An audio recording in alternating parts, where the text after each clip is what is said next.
This video is sponsored by Audible. For a free audiobook, visit audible.com/asx. In the Game of Thrones show, the Three-Eyed Raven is a pretty standard character. He's like Obi-Wan or Dumbledore, a wise old mentor who teaches a hero magic and then dies. But in the books, he has a rich backstory. He was a warrior who fought his brothers, a spy master who ruled a kingdom, and a leader of the Night's Watch, who becomes one of the most powerful and mysterious characters in the series. His grand plan involves the Old Gods and Azor Ahai, Bran Stark and Jon Snow, maybe Daenerys and Quaithe, and even Euron Greyjoy. In the books, he's called the Three-Eyed Crow, but his real name is Brynden Rivers. Brynden was born 125 years ago. The king of Westeros back then was Aegon IV Targaryen, a terrible, selfish, lustful king. He was married to his sister, Nerys, because the Targaryens love incest, and they had a son called Daeron. But Aegon took many other women as lovers and fathered bastard children, including Daemon Waters, Aegor Rivers, Shiera Seastar, and Brynden Rivers, the man who would become the Three-Eyed Crow. Brynden was an albino, with pale skin, white hair, and red eyes. He had a wine-stained birthmark on his face that was shaped kind of like a raven, so Brynden was called Bloodraven. Brynden wasn't as big and strong as his half-brothers, but he was smart and good with a longbow. Brynden's half-sister Shiera was famously beautiful, and Brynden and Aegor competed for her love. Shiera chose Brynden as her lover, but Brynden and Aegor came to hate each other. Aegor was called Bittersteel. Daemon, meanwhile, was a golden boy who everyone loved, which complicated politics, because when King Aegon died, his trueborn son Daeron inherited the throne, but some people preferred Daemon, so with the help of Bittersteel, Daemon rebelled. He took the name Blackfire and fought a war against Daeron for the throne. This was the first Blackfire rebellion, and it ended at the Battle of the Redgrass Field. Brynden fought for Daeron and the Loyalists. He rained arrows on the Blackfires, killing Daemon and two of his sons. Then Bittersteel attacked and fought a duel with Brynden. Brynden lost an eye in this fight, but in the end, Aegor fled. So, Brynden helped to save the realm from Blackfire rebels, but to do it, he killed his own half-brother Daemon. Kinslaying is a terrible crime in Westeros. But Brynden is willing to do bad things for the sake of the greater good, and for the sake of defeating Bittersteel. Bittersteel went east, founded an army called the Golden Company, and plotted with the surviving Blackfires. King Daeron later died in a plague, so Daeron's son Aerys became the new king. But Aerys wasn't much interested in being king. He was obsessed with old books about magic and prophecy. So Aerys chose Brynden to be his hand of the king, and Brynden basically ruled the realm for him. Brynden was a spy master with a huge network of informers. It was said that Bloodraven had 1,000 eyes and one, the one eye on his face and the 1,000 eyes of his spies. Brynden watched for anyone who spoke treason against the Targaryens or supported the surviving Blackfires. He was so focused on the Blackfires that he ignored an Ironborn invasion, and the realm also suffered from drought and other problems. So many people hated Bloodraven. They called him a kinslayer, a bastard, and a sorcerer, because like Aerys, Brynden was known to study magic. It was said that he and his lover Shiera used sorcery to uncover secrets, and that Brynden could change his face or his shape, which might actually be true. In a Game of Thrones prequel book, Daemon Blackfire's son tries to start a second Blackfire rebellion, but Bloodraven's spies uncover the plot with the help of a really suspicious guy called Maynard Plumm. Plumm knows too much. He makes weird references to Bloodraven, and there's something strange about his face. Plumm disappears from the story just before Bloodraven arrives, so it's strongly hinted that Maynard Plumm is actually Bloodraven in disguise. Plumm wears a moonstone brooch, which suggests that Bloodraven uses a glamour, the same kind of magic that Melisandre uses with her ruby. So there's truth to these rumors. Bloodraven uses magic to spy and control the kingdom. Years later, there was a third Blackfire rebellion, where Brynden beat Bittersteel again, and after that, King Aerys died, and his brother Mycah became king. Then when Mycah died, there was a succession problem, because most of Mycah's children were dead or dumb or female. So Bloodraven called a big meeting to decide who should be the next king. He even invited a surviving Blackfire to the council. Bloodraven pinky promised that he totally wouldn't kill the Blackfire when he arrived, and when he arrived, Bloodraven totally killed him. The council chose Aegon V Targaryen, or Egg, to be the next king, and the first thing King Egg did was to arrest Bloodraven. Because if the Hand of the King goes around killing people he promised not to kill, people would stop trusting the government. Brynden argued that he had sacrificed his own honor for the good of the realm, but still, he had to be punished. So he was sent to join the Night's Watch on the Wall. Maester Aemon joined the Watch at the same time. Brynden eventually became Lord Commander of the Watch and led them for years, until one day he went off for a ciggy and never came back, presumed dead beyond the Wall. The next time we see Brynden is 50 years later, when Bran meets him as the Three-Eyed Crow. So, what happened? How did this Targaryen bastard become an ancient tree wizard? And what does he want? Magic in Game of Thrones is connected to family heritage, or blood. The Targaryen family with the blood of Valyria are connected to dragons and fire magic. The Stark family with the blood of the First Men are connected to the Old Gods, weirwood trees, and warging magic. Bloodraven is special because he has the blood of both Valyria and the First Men.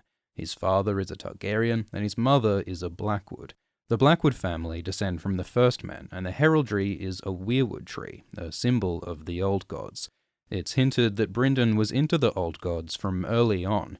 His longbow at the Redgrass Field was made of weirwood. Brynden's pale skin and red eyes look just like a weirwood's face, with white bark and red sap eyes.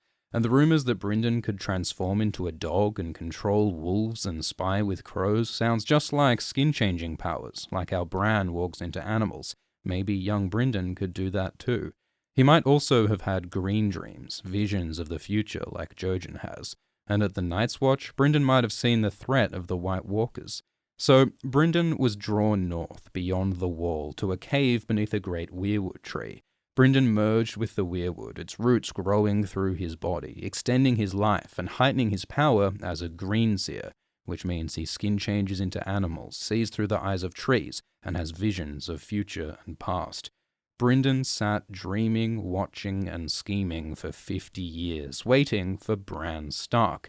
Apparently, Bran has a special destiny as a greenseer like Brynden, so Brynden visits Bran in dreams in the form of a three-eyed crow and tells him to fly, to wake his magic, and he sends Jojen to take Bran north. Brynden says Bran is important for the war against the White Walkers, and it looks like he's right. In the show, Bran uses his powers to spy on the Walkers with ravens, and he has psychic contact with the Night King. It looks like Brynden succeeds in empowering Bran to fight for life against the Night, but Brynden's influence goes much deeper. When Jon Snow joins the Night's Watch, Lord Commander Mormont has a pet raven, and the raven speaks, usually just repeating words that it hears, but sometimes it seems to understand what's happening and influences the story. When the Watch elects a new Lord Commander, the raven says snow, snow, snow, and lands on Jon's shoulder, which helps get Jon chosen as leader. The bird often says king around Jon. In Book 5, it says King Snow, Jon Snow. And just before that, the raven appears in a dream Jon has, where he fights dead men with a burning sword. So, what's happening here? Many readers believe that this raven is controlled from afar by Bloodraven. We do know that he uses birds to spy and enter dreams, so he's probably using this bird to spy on the Night's Watch and to influence Jon. Brynden not only helps Jon lead the Night's Watch, it looks like he wants Jon to be the king of Westeros, which might be why in Season 6 Brynden shows Bran Jon's birth. As the son of Lyanna Stark and Rhaegar Targaryen, Jon is the heir to the Iron Throne, and he has the blood of both the First Men and Valyria, like Bloodraven. This dream of the dead and a burning sword sounds like Azor Ahai, a hero prophesied to save the world from darkness. Brynden's interest in this prophecy might come from his Targaryen side, because as Brynden says, there have always been Targaryens who dreamed of things to come, who had visions of the future, and many Targaryens are especially interested in the prophecy of Azor Ahai. Rhaegar was into this prophecy. It might have been why he ran off with Lyanna and fathered Jon. Rhaegar's parents Aerys and Rhaella got married because a witch said that Azor Ahai would be born of their line. Aemon was into this prophecy, and Brynden served with Aemon on the Wall for 19 years. King Aerys was into prophecy, and Shiera was into ancient scrolls. So much of Bryndon's family was into prophecy, especially Azor Ahai, so it seems likely that Bryndon was also into this stuff. With all of his wisdom and visions as a Targaryen and a Greenseer, Bryndon must have worked out that Jon is probably Azor Ahai, and this explains why Bryndon helps him. In fact, it might explain a lot of what Bryndon does. Judging by Aerys and Rhaegar's marriages, it seems that a particular Targaryen bloodline is expected to produce Azor Ahai. Maybe the reason why Bryndon was so focused on stopping the Blackfires wasn't just politics or beef with Bittersteel, it was Bryndon trying to protect the special bloodline that he believed led to the hero who'd save the world. This might have been why King Aerys refused to have children, why Egg was chosen as king, even why Egg married a Blackwood with the blood of the first man. This might all have been Bloodraven's influence, guiding the Targaryens on a 100-year Bene Gesseritine eugenic quest to breed Azor Ahai. There's no knowing how deep this goes, but at the very least, it looks like Bryndon helps Jon because he believes that Jon is the hero Westeros needs, the rightful king, Azor Ahai, the hero who'll save the world, with the help of the Greenseer Bran. Bryndon is combining the power of the Targaryens and the Old Gods, fire and ice, to save the world from the long night. But what about Daenerys? Daenerys obviously has a big part to play in the Song of Ice and Fire. Like Jon, she's a Targaryen who could fit the prophecy of Azor Ahai and is making a claim on the Iron Throne, so why doesn't Bryndon help her? Dany spends most of the series in the east, across the Narrow Sea, which might be Bryndon's blind spot. The magic of Greensight seems limited to the lands where weirwoods grow, so Bryndon might not know that this distant Dragon Queen is legit. Or maybe Bryndon's already got someone on the job. In Book and Season 2, Daenerys meets Quaithe, a mysterious masked woman who visits Dany in dreams and gives her cryptic advice. There's a theory that Quaithe is actually Bryndon's sister lover, Shiera Seastar. Both these characters are mysterious magical women associated with stars. And of course, Shiera was born 100 years ago, so like Bryndon, she'd need some magic to keep her alive. And as it happens, both Shiera and her mother are said to use magic to preserve their beauty. Maybe Shiera uses magic to extend her life as Quaithe, and the mask Quaithe wears might hide Shiera's famous beauty. So there's no strong evidence here, but it would be super cool if Quaithe is Shiera. After all these years, still working with Bryndon, using sorcery to spy and influence, just as they did in King's Landing, but now at a greater scale. Bryndon watches Jon and Bran in the west, while Shiera watches Dany in the east, the world of ice and fire guided by the most magical and incestuous power couple in the series. Bryndon's influence could really be godlike. He can enter dreams, see through trees, control animals. So it's possible that Bryndon sent these direwolf pups to keep an eye on the Starks. He might have sent the boar that killed King Robert, and that bear Tormund fucked. The weirwood dream that led Jaime to Brienne, Beric's magic in that weirwood cave, the ghost of Highheart, Cold Hands and Sam, and Jormun's horn. There are a million little ways that Bryndon might influence the story, as well as through Dany and Bran and Jon and the last 100 years of Targaryen monarchy. Bryndon is the Westerosi Illuminati, pulling the strings, controlling everything, and it's all towards the goal of saving the world. So Bryndon's a hero, a good guy, right? Bloodraven is a spooky motherfucker. He looks like a corpse, a ghastly statue of twisted wood, old bone, and rotted wool, living in a dark cave that is literally littered with skulls. He hangs out with a corpse man and some creepy forest elves. He tells Bran to never fear the darkness. Darkness will make you strong. He often sounds more like the Emperor than like Obi-Wan. So if it looks like a bad guy and quacks like a bad guy, is Bloodraven a bad guy? There are theories that he's secretly evil, like maybe Bryndon only wants Bran because Bryndon's old body is dying and he plans to steal Bran's young body. Magic body snatching is a thing in Book 5. Others think that Bryndon is secretly helping the White Walkers wipe out humanity. Melisandre does have a vision of Bryndon where she thinks he's with the evil Great Other, and there is the possibility that Bryndon is manipulated by the Children of the Forest and their psychic weirwood hive mind. Author George Martin has written stories about evil, seductive alien hive minds. But what we've seen in the text suggests that Bryndon is something more interesting than a bad guy. He's a guy who does bad things for good reasons. He kills his half-brother to end a war. He lies and betrays to keep the peace. He spies, assassinates, manipulates, all for the sake of the realm. So Bryndon's not straight-up evil. He's something almost scarier. A man who gets good outcomes at any cost. Like, with Bran, Bryndon empowers a hero to save the world, sure, but he also lures a crippled 8-year-old boy on a long, dangerous journey that kills his friends to change Bran into something that he never wanted to become. Bran comes north hoping that Bryndon would be a nice wizard who'd fix his legs. He never signed up to become a tree boy, but by the time he arrives, he hardly has a choice. Bryndon manipulates Bran. At one point, he magically edits Bran's memories so that he forgets Jaime crippling him. Bryndon's agent Cold Hands secretly feeds Bran human flesh, and possibly also the dead body of Jojen. Go watch that video. Also, in the show, a side effect of Bran's power is that he becomes robotic and dehumanized. Mira says it's like Bran died. So yeah, Bryndon does terrible things, but what makes him an interesting character is that he does these bad things for good reasons. He's trying to save the world. Game of Thrones often explores this idea of ends justifying means. When Stannis considers killing a child to win the realm, he asks, what is the life of one boy against a kingdom? And Davos says, everything. If we sacrifice our basic humanity and compassion, what kind of world are we even saving? Bryndon's extreme means may lead to unforeseen consequences. In Bran's dream in Book 1, Bran falls towards spikes of ice, and Bryndon tells Bran to fly or die to force him to wake his magic. Bran succeeds and flies over the spikes, but he sees the bones of 1,000 other dreamers impaled below, which might suggest that Bryndon has tried to teach magic to other people this way. He has been sitting in his cave for 50 years, maybe in that time he's tried other students, and one theory suggests that Bryndon taught Euron Greyjoy.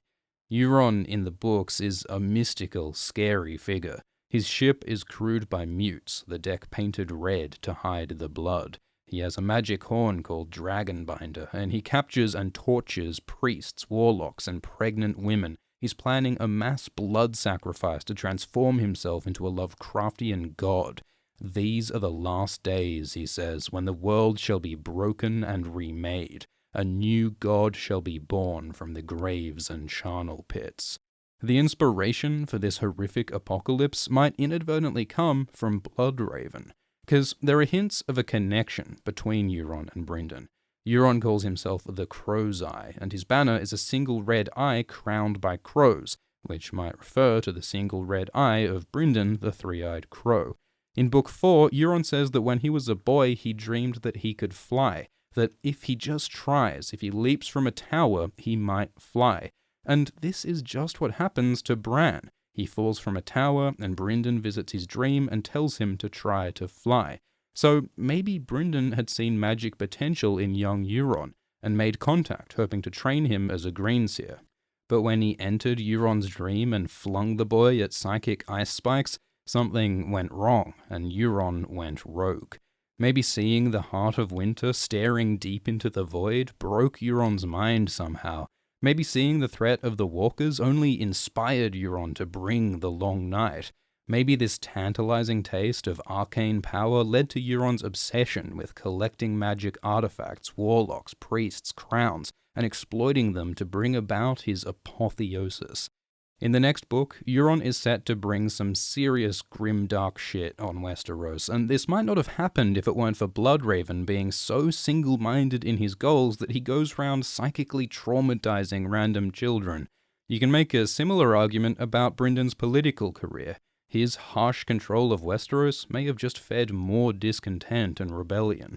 So you can see Bloodraven's character as a criticism of the idea of ends justifying means. Maybe if we forget compassion and caution, we may only create more darkness.